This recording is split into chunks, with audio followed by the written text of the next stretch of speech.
Hello, everyone, and welcome to the official or the unofficial podcast of Midfleet. And this is wanted to keep it slightly informal, talk about agents and what you can do with agents and how we were working with agents, all of these things. I have the maestro here who's actually been really the brainchild behind this product and who gives a lot of good inputs of how to actually build this in a good way. And I think the sort of first problems we ran into when we were working with agents is they're bullshitting us. They're building a bunch of drift. They do a lot of great stuff, but not exactly how we wanted them to do. So how do we keep ourselves in the driver's seat, make sure that they're doing what they're supposed to do in accordance to a spec, a scope, and within rules, right? But maybe you can share a little bit about your experience working with agents. What's been the problems for you generally when working with agents? So for me, coming from a long time in engineering, right? Being in enterprise companies, small companies, startups, you name it, been there, done that. The challenge when I started with agents was actually they weren't producing anything. It was mostly boilerplate stuff. It was, you can have a conversation with them, but they were not intelligent in any ways. So in 2026, when Cloudy dropped their, I think it was Sonnet 4.5 or something like that. I think that was the moment for me, at least, where what do you say? The key dropped or... Yeah, so the penny dropped. The penny dropped, exactly. Right. And for me, it was at a moment where I was shifting from the ordinary corporate way of working with tech. Yeah. And I was burned out. I think you were burned out as well, right? Yeah, exactly. Tech was there. The tech was there. But it was not enabling you anymore. It was actually closing you to be able to do any real work. I saw that problem when I was working with an assignment that I had to build an analytics platform that was providing a conversational analytics to Amazon sellers. Right. And the whole idea was okay, let's build this one click, give me sort of the full drop of what I need to do for my business today. Right. And it started doing amazing things in the beginning, but it was still not really doing it. It was not really giving something of value. But more importantly, I think the questions becomes can it do actual work? Can it execute? Can I trust them to do stuff? And the trust element for me was really where, when we started to build Midfleet, where that became a central component. That's it. Yeah. I had a similar feeling when I went through that same journey. I was producing, but it wasn't autonomous. It was a lot of going back and forth, and it wasn't frictionless, so to say. It was a hurdle. But when Cloudy dropped 4.5, I saw it, I felt it, and then I went all in because I felt now is the time to take action. Now is the time to understand agents. And if every time we have a technical shift, we had it with infrastructure, cloud, right? And I was actually really involved in infrastructure and cloud at that time. We had servers, we built servers, we had servers on-prem, but then cloud came and it just changed everything. And this is naturally the next shift, right? Because without service and infrastructure, you couldn't ever have agents. Yeah, it's like Kubernetes when it came into the market. It shifted everything for how infrastructure is built, how services are coordinated. We're kind of say, not the internet in the 90s, but close to, kind of going into broadband and how IP and TCP/IP was reliably delivering connection, right? Kind of that communication protocol was needed. Nej, det är också fel. No. But however you see it, right? So there is a paradigm shift in tech, and it's coming. And I saw it. actually already in 2022, but at that time it wasn't there. No. So when I started to work really 100% with agents in 2026, Yeah. then I saw the next frictions. Yeah. And that's what we are trying to solve at Midfleet, is this friction. And actually not only friction, but it's part of it, also the new mind shift Yep. and the new way of thinking of how work is defined today, Yep. right? So I remember when I was working at the big companies and they were still using Excel for ordering servers. Yeah.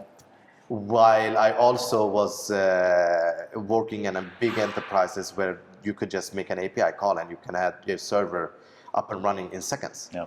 So both of them lived in the same time and same world. And I think agents is the same thing. Companies use agents today and they think they're using agents. They think they're doing agentic work. But actually, it's the same thing as we have seen before. It's the same Excel sheets. Yep. It's the same, you have to order a server, you know, you have the technology, but how do you adapt that technology to give you real value and real results? So that's what we're trying to do in Midfleet. I think my interaction with AI at first was early in end of 2016. I went to a conference in China. I was living in China at that time. And Google was in the midst of integrating DeepMind, their latest acquisitions in the AI game, and developing TensorFlow for machine learning. And we saw the first examples of that, like when there's this famous example where there's a customer service call, not a customer service, but it was like an assistant calling a hair salon to book a time. Oh, yeah, I remember this one. Yeah, right? Yeah. And I saw it without the other person, the actual human on the other line, suspecting that it was an AI doing it. But then also when I spoke to the team, and I was briefly involved into that project on training data sets, how much work was actually done just to deliver that phone call. And how far we've gotten now where this is kind of like a consumer product, you can just ask an agent to do it.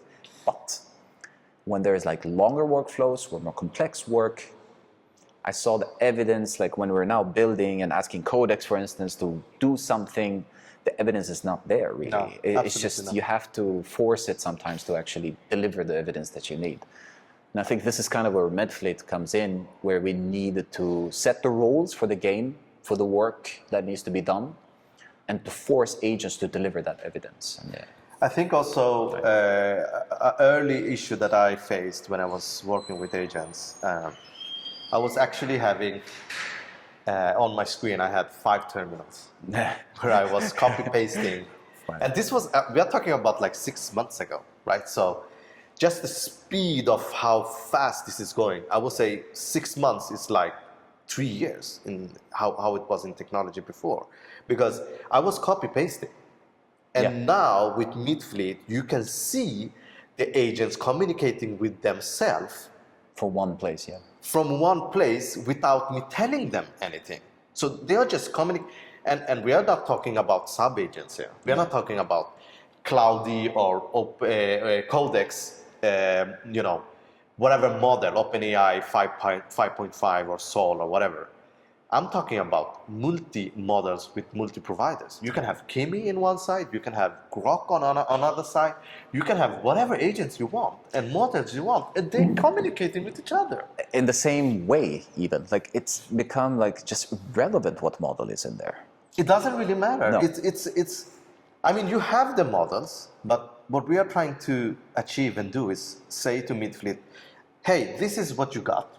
Yep. You know, everyone and every company and every organization have their boundaries. They have their spend limits. They have their credits, tokens, whatever. I think what we are seeing now is the new economy with tokens. Being the, you know, we had the data was oil before, and now we have the tokens being oil. Who is the oil now. So as long as you have the tokens, so you can tell Midfleet, hey, this is the tokens, this is the spend we have, mix and match whatever agents you want, and give me the best, you know, result within this budget. Yeah. And this is so powerful because you're not bound to any specific provider. If you are in an organization, are bound exactly as we was before, right? If you have GCP, Yep. or you had AWS, Yep. and you were just building on that, you're just stuck in a way. The vendor lock-in has always been a question. It's like, yeah, I've been working with the big tech where you're promoting that one big walled garden of services that need to be provided. And I think Microsoft is particularly offensive they're really of that. good at that one. But us looking into it's like, okay, what do we want to build with this? Well, first, we don't want to be locked in with anyone, right? Because what happened at that one stage for me? I was working with Cloudy and I got banned. That's the reality. So we started looping stuff, and now we are talking about looping the agents. But at that time, when I was building, and I was actually looping, already at that time, 6 months ago, and I got banned from Cloudy.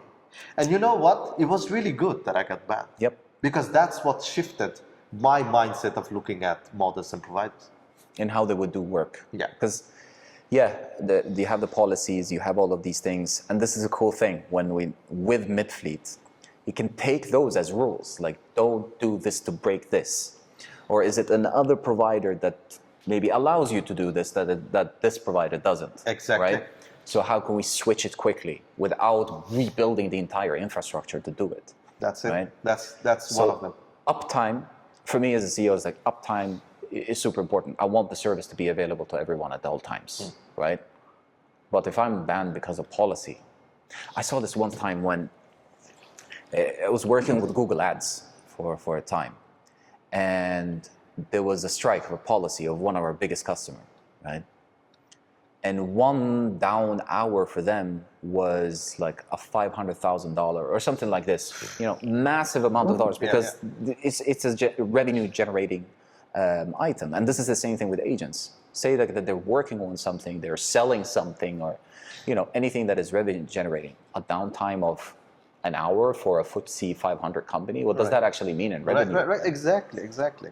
No, but these things, and this is kind of like our mindset has also shifted from just the agents talking to each other, but how they actually regulate themselves to doing something they're not supposed to. Right? That's another thing, right? So you have the agents to be able to communicate, but when you are letting the agents autonomously communicate with each other, how are we ensuring that they're doing it in the rules that we have set, right? Because otherwise they can just start. I mean, I have seen they communicate and they build stuff, and you go there and it's like you ask for a castle and they're making a sand castle. It's like, exactly. What's going on? So you want to ensure that they are doing the proper and right thing, and that is the infrastructure that Midfleet is gonna provide. So it's so many things, and I think it starts with this infrastructure and this governance. Because if you don't have them built into each other, if you have them as parts, I don't think it's not gonna be as frictionless as it can be. And also the way that mostly what we have today is we have APIs and we have products where you can switch and shift, but it's not built into the infrastructure. It's just an API that you have to build into yourself. But with Midfleet and the API that we are building, you can build it however you want. Everything is there for you to satisfy your rules and your governance. What do you think? I mean, you talked about 5 months ago, 6 months ago, it was like 3 years. Yeah. What is 3 years for once you started like having that infrastructure in place, right? Where they don't break the rules. That's not a problem anymore, for instance. How does this look like in just a year's time? So for me, what I think is happening right now, and it's moving really, really fast. And I think the companies and organizations, they are still today not understanding the agentic way of working.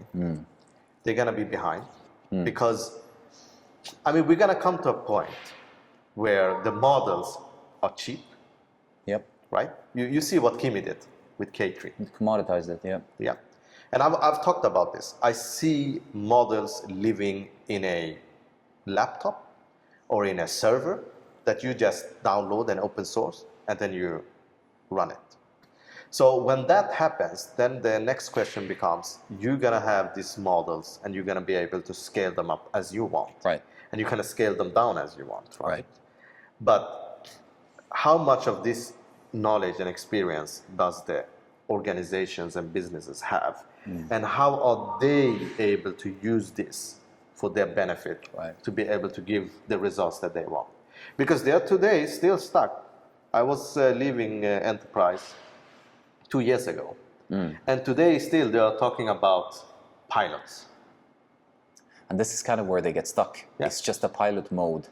Build something that looks cool. And this is kind of like where we ended up, on a small scale even. It doesn't even have to be anything. No. It's like, oh, let's build this cool demo. Does it run though?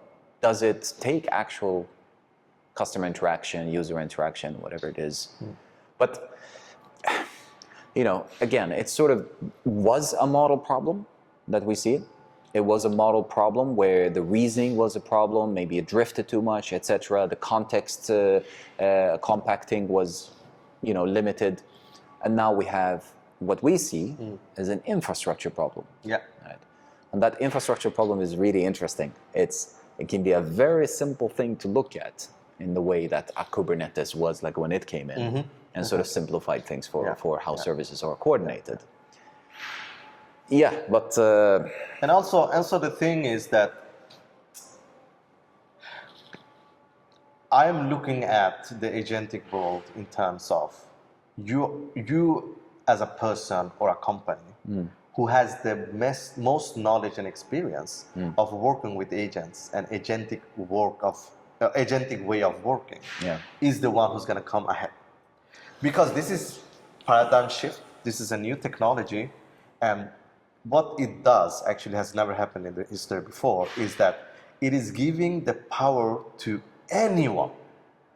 Yes. Without asking permissions, we are able to build. And we didn't have this before. What we had before was, we had both been there, right? Create a team, create a product, create a team, get the team. You have to, I don't know how many teams you need for your product, right? You have different services, different teams, blah, blah, blah, blah. And you submit ticket there, submit ticket there, blah, blah, blah, blah. And just to get that started, it requires so much work. Yeah. Compare it today with Midfleet. In seconds, you can have however many teams you want. One for front end, one for back end, one for... It's endless. Yes. And we are talking about in seconds, maybe in the future milliseconds. And you're up and running. I think, yes, you get up to that speed where you can have all these things, you can have all these teams. I don't like to see it as teams necessarily. I see it more as sort of scopes that needs to be solved. However it's solved, that's up to the agents, as long as they don't destroy anything or touch something they're not supposed to. But it's the sort of final bits where it's up to you how to actually refine those scopes, set the rules correctly. Let's go back to one thing. Let's go back to one thing. Let's go back to two things. Yeah. Where do you think people are, like humans, us? Where are they in the ecosystem? Are they disappearing, or are they getting empowered to actually? Is it like an extension of your brain, mind, and arms, right? Or are they being replaced? What do you think? Yeah. So this is something I've talked about, and I like really deeply thought about this, right? So what's going on here? How are we looking at humans and agents? And I think those humans who is adapting with this new way of thinking and this new way of seeing agents, Right. They're gonna get ahead. But the ones who are still in, this conversation mode, that you're talking with the agent, you're getting an output. Like, that's not what we are doing. We are not talking with the agents anymore. We are defining the scope of what the result we want. Yeah. And then it's up to the agents. It's not, you know what I mean? It's not up to us anymore. We are not talking with the agents in their way. So if you're still in that place where you're still just having a conversation, then you're not really producing anything. No. So what I think is happening is we are creating a new subset of skills and careers that I will say, I don't know what's the name of it is today, but in the future it might be something like a agent manager, agent supervisor, orchestrator, observer. You can name whatever you want. I don't really know what it is today, right? But I would say a highly skilled career in the future is going to be the ones who can work with agents and tell the agents to do the right thing and get the right results. Like, this is how I'm looking at it. And this is a skill. This is not just like something you can flip on and then you have it. It's like when you go into a factory 40 years ago, 50 years ago, say a car factory, where you had a bunch of people assembling stuff. Yeah. But you also needed a bunch of skilled people to tell them exactly, almost like micromanage the sequence of work that needs to be done a certain way. And now you can see robots figuring out problems on the line of assembly, right? And this is kind of like where we're coming in more and more, is that agents are figuring out stuff by themselves. We're just supervising the output that is needed. Like, I need a car. Okay, so go and figure out how to do it. Don't break any laws. Just do it, right? You become a governor rather a manager. And that's that kind of like where I think humans are becoming those, you set the policy. Right. You set the laws of the land of what not to do rather than what to do. And you have to understand how the agents work, how they think, how they see from their perspective. So this is a skill that is going to be more and more companies and organizations would need people who has this knowledge and experience. And for us coming from tech, like previously, and what tech is, and coming with that experience and working with agents today and creating a product, a tool, where I see it is, I want to build something that is for us, and where I can just go and define a scope, and then I can come back a couple of days, a couple of weeks, and it's still going. Like, I'm just asking, hey, how's it going? This is a cool thing, right? Like, Midfleet's first use case was specifically for Eng, right? It's not sales, it's not marketing yet. We have different outlooks for that. But for Eng, you connect your GitHub, you speak to Control, which is in Midfleet, where you can ideate, you talk about different things that you want to build. Say you have like a scratch idea, right? I want to build a trading OS for managing my investments, right? It takes all the epics, the issues, and all that kind of stuff, put them in GitHub, right? And then queue them up as tickets of instructions to the agents, and it was just like bam, bam, bam, from acceptance to merge, acceptance to merge, acceptance to merge, and it was beautiful, and that's how basically Midfleet is building itself right now. Right, and that's exactly where I think we are going, right? With this loop engineering, I think this is just the beginning. We are just trying to see what works, right? You're throwing stuff and looking at the wall and, that's stick, right? I don't think loop is the thing.